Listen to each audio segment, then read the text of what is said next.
Hello, all, and welcome to week 4 of English 102, either 67 or 68 for the spring of 2026. I gotta fix that on the title. Um, for Columbia College. Anyway, pretty short lecture today, I think, so you guys might like me a little bit better. I'm sorry the last few ran a little long. But I wanted to touch base with you and let you know that for those of you who've already submitted, it is Sunday evening at approximately 5:30. Sorry, can't tell time. I have graded the essays that have already been submitted, and I have some feedback for you in those. Look for the blue little dots over the passage, and you'll see where I've given you in text feedback. So, what you're going to do today, or for this coming week, for week 4, you're going to watch this video as soon as I post it here. You're going to read chapter 7 in Literature Portable Anthology. We're going to be talking coming up next about writing about plays, and then you're going to read the play Oedipus the King. I encourage you, you have to submit, your discussion post is going to be on chapter 7. I encourage you to complete annotations for Oedipus the King, but I have not required those for submission. But I'm just saying that might come in really, really handy coming forward. So keep that in mind. And then you are going to submit a draft of a compare and contrast essay for peer review feedback. Some of you were a little disappointed last time because you failed to follow all of the instructions and did not receive full credit because you didn't go in and give classmates feedback. So please make sure that you do that. You have your initial discussion post, which will be about your 321 for chapter 7. And then you have your reading annotations, which are due April 5th. And they will be on Oedipus the King. So you do need to do them because I realized where I just made a mistake. Ignore what I said 5 minutes ago. You will be submitting annotations for Oedipus the King. So let's look at assignments particular to this module for week 4. So, your discussion topic, as I said, will be your 321 on chapter 7. So you shouldn't have any problems with that. Your reading annotations, because I'm crazy, are for Oedipus the King. And then your draft of your compare-contrast essay. Now, this is actually on 2 short stories of your choosing, or 2 poems of your choosing, or 2 whatevers. So this is where we're going to go back into the textbook, if it pulls up today, because y'all know that it hates me and it likes to mess with me. When I'm practicing all this stuff, it does it on its own. When I try to get to you guys, it always wants to screw up. It just wants to mess with me, like everything else in my life. So, this is where you might want to take a look at. I'm going to go back over here for just a minute, go back to the module. So, I talked about you doing a close reading of each of those passages. This is where you may want to annotate if something will help you out there. And you're still going to be looking for the similar things here, the tools that the authors are using or the author is using in 2 separate pieces, however you might see that. Let's see if we can get the textbook to come up. There we go. So, of course, what did I tell you guys? It's going to happen. It's going to get screwy. Hello.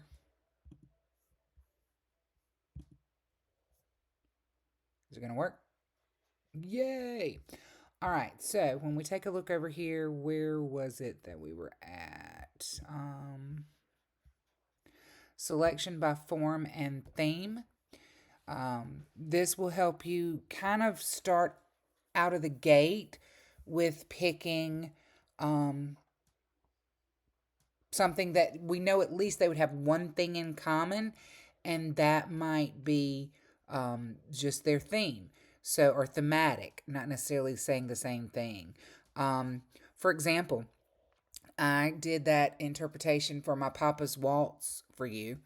My Papa's Waltz is very good compared with when you do a compare and contrast with those winter Sundays. that makes a really, really good one.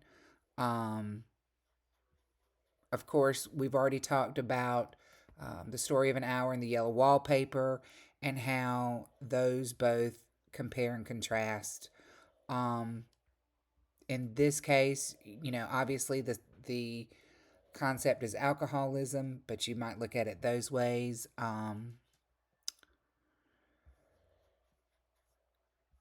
So the tiger and the lamb are typically paired together. I'm trying to think of a few more. Are usually work in a compare contrast.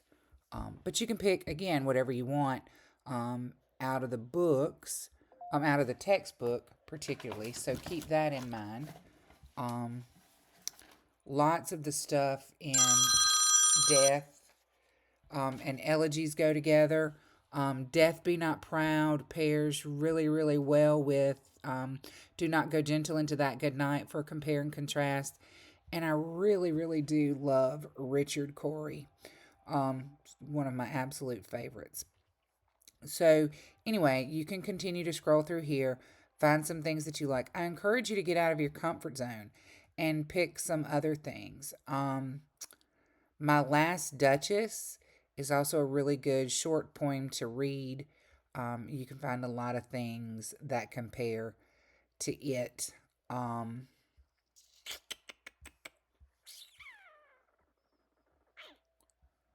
let's see. Nothing else is really popping out, but I'm also only at the F of the alphabet. So, anyway, I wouldn't do this, although fate is mentioned in here. Oedipus the King is like super long, so just keep that in mind. But you can see how both the story of an hour as well as the yellow wallpaper fall in there. Again, we see the lamb and the tiger paired up.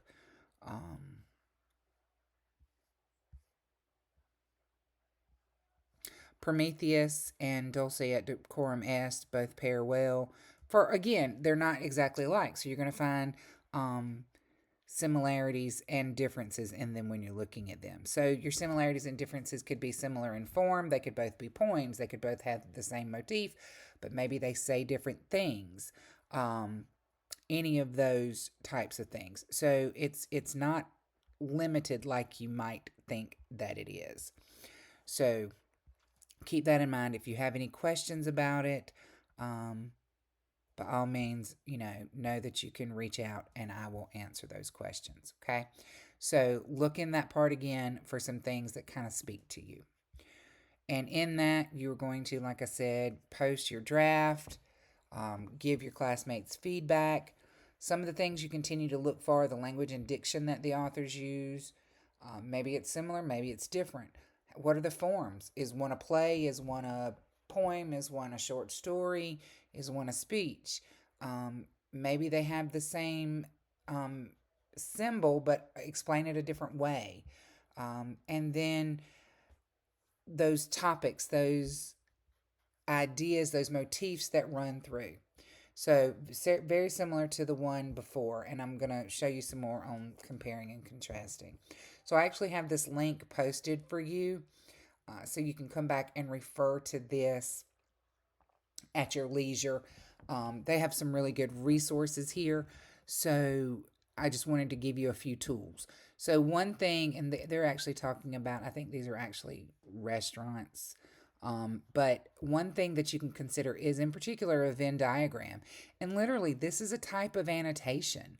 So if you have selection 1 over here and selection 2 over here, what things do they have in common here? So again, my rule of 3 kind of applies. What are 3 things you can find here that they have in common? What are the 3 or 4 differences? How is this one this and this one is that? So again, they don't have to align, right? Not necessarily, but you can see how they contrast here. So like unusual ingredients has nothing to do with delivery or will deliver. Those are just opposites there. So they have also done this chart comparing these places, and this has helped them see a pattern to help them create their Venn diagram. So you could consider doing something like this as you're reading the stories. Some of you actually pointed out the historical connections between The Story of an Hour and the yellow wallpaper. So we have a lot of that. War could be thematic. The things they carried is very much um, about memories and wartime and what goes on. But you could also find that in Ulysses and other poems about war. Even the Baltimore Gunner that I showed you, or oh, there was one other one and it just left me as soon as I went to say it. But so these are the kinds of things that you're looking about when you're considering what stories kind of go together both alike and differently. Um, do they come from the same era, time period? Are they from the same author, or are they from different authors? You know, what if it's a male author and a female author, but they're talking about the same thing? So that brings in the concept of their different perspectives and having the same viewpoint, vice versa. Um, the central focus or the theme, the motif, what do they each say about that particular topic? Um, any of those types of things might help you um, in coming up with that comparison. Another thing that you guys have done has been like, oh my God, I don't know what to focus on. I still don't know whether I'm right or wrong. Again, and I said this in one of the comments, my job is not to determine whether you're right or wrong. My job is to determine whether or not you can defend your position. So if you tell me that three things are connected, or two things are connected in three different ways, either alike or differently, then just bring the evidence. It doesn't matter what I think, it matters what you can show. So for those of you that have had professors before that do that, I am so sorry that that has happened to you before. So another thing that you need to consider though is your thesis statement. Some of you did really, really well on this, and others of you are still struggling. So one thing that this website does is take you directly to creating your thesis statements. So telling you how to create the thesis statement, and then what questions to ask yourself, and that even gives you some samples and ways to verify whether or not your you have a solid thesis statement. So the more you use a solid thesis statement, the more you shape that solid thesis statement, then the better off you're going to be about organizing your topic. So we're going to be probably, I think the easiest thing for you guys is going to be doing a point by point, but there's nothing wrong with going subject by subject or poem by poem or short story by short story kind of thing. You just want to make sure that you are using intentional language that lets your reader know. Because some of you were lacking a little bit with your transitions in your writing. So consider using these types of words as you write as well. Okay? So this part is in there. If you have any questions about this part, I've got this link in there for you though. So if you have any questions about it, just let me know. Okay? So we're going to go back to, let's see, back to the modules and see where we're at. So that takes care of your draft of your close reading essay for your peer review. So chapter 7, let's go back into the core text. And let's go back over here to the title page. Chapter 7 is here.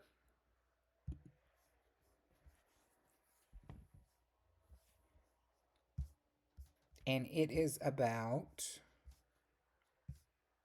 am I on the right page? Oh, wait a minute. I can't read. There we go. Chapter 7, writing about plays.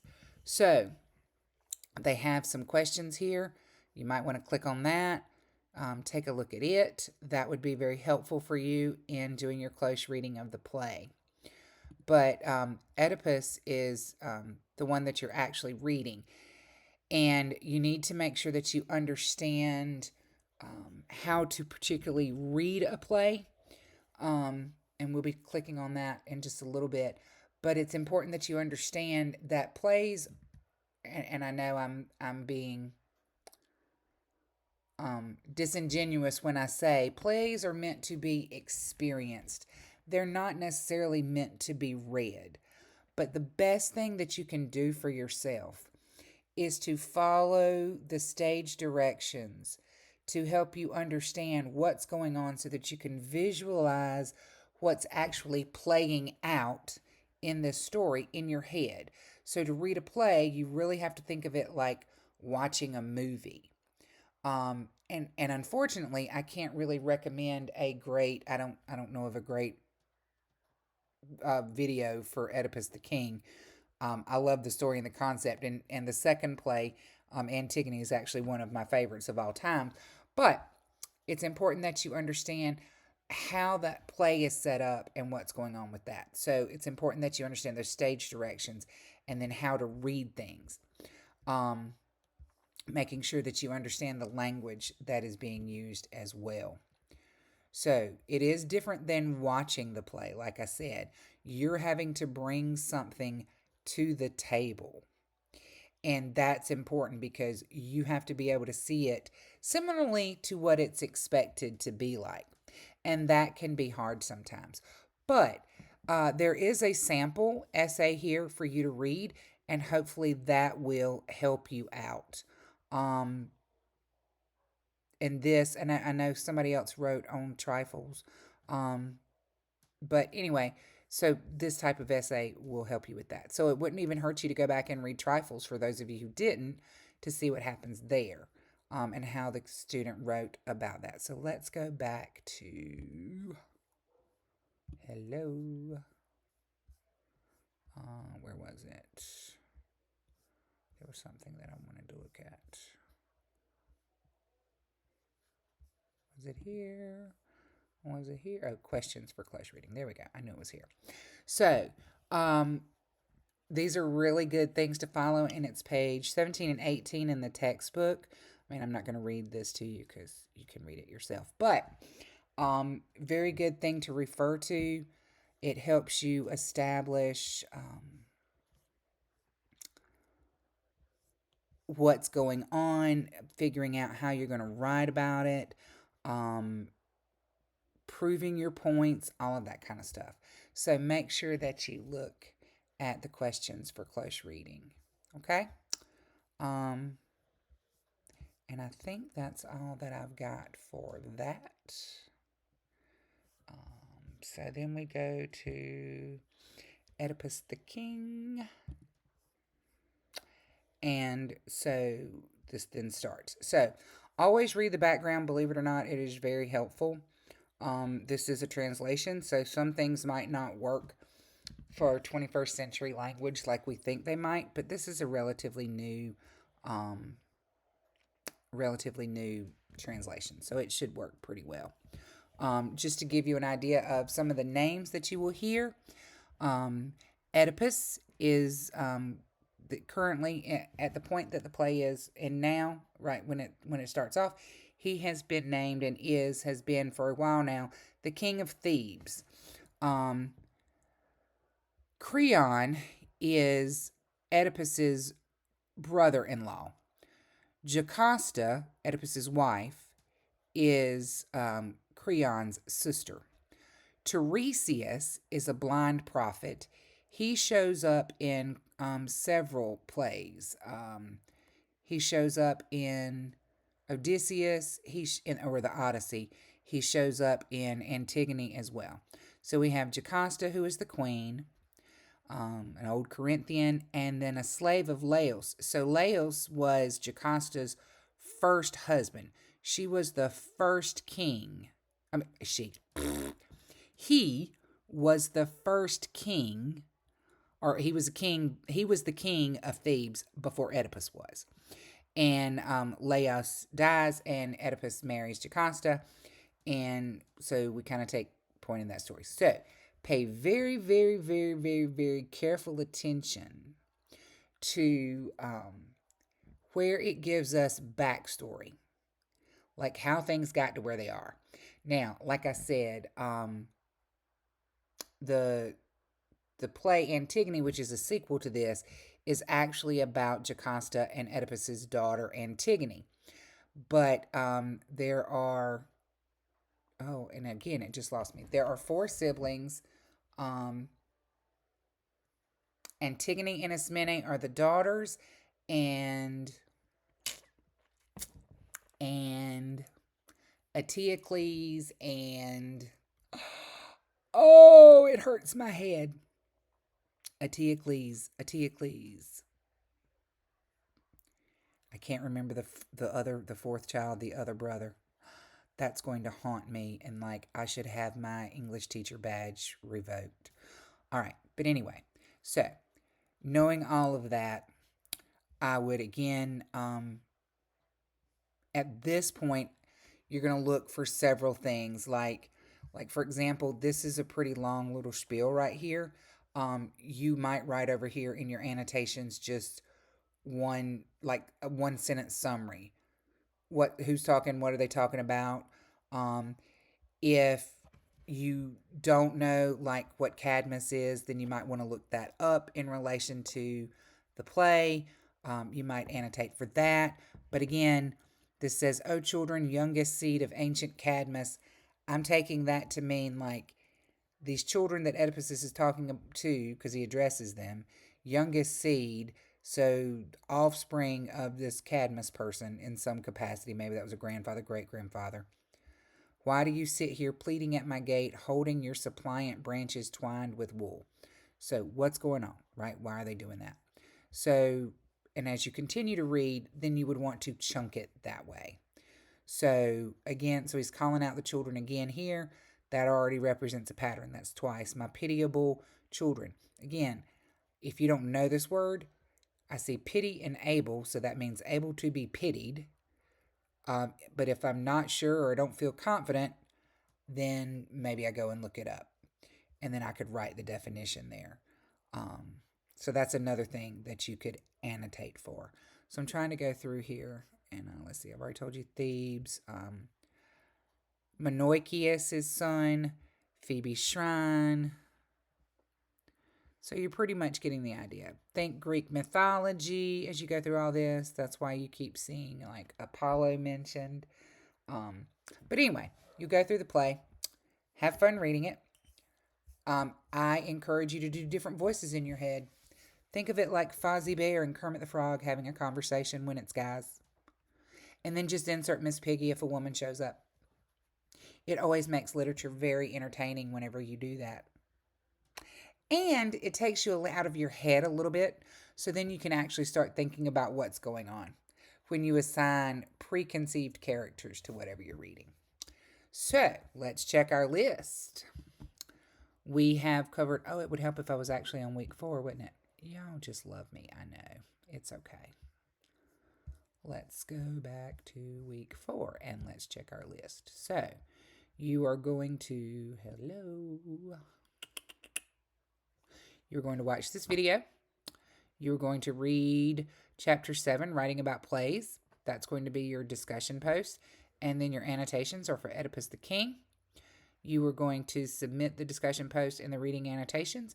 And you're also going to draft a compare-contrast essay on 2 pieces of literature from the textbook.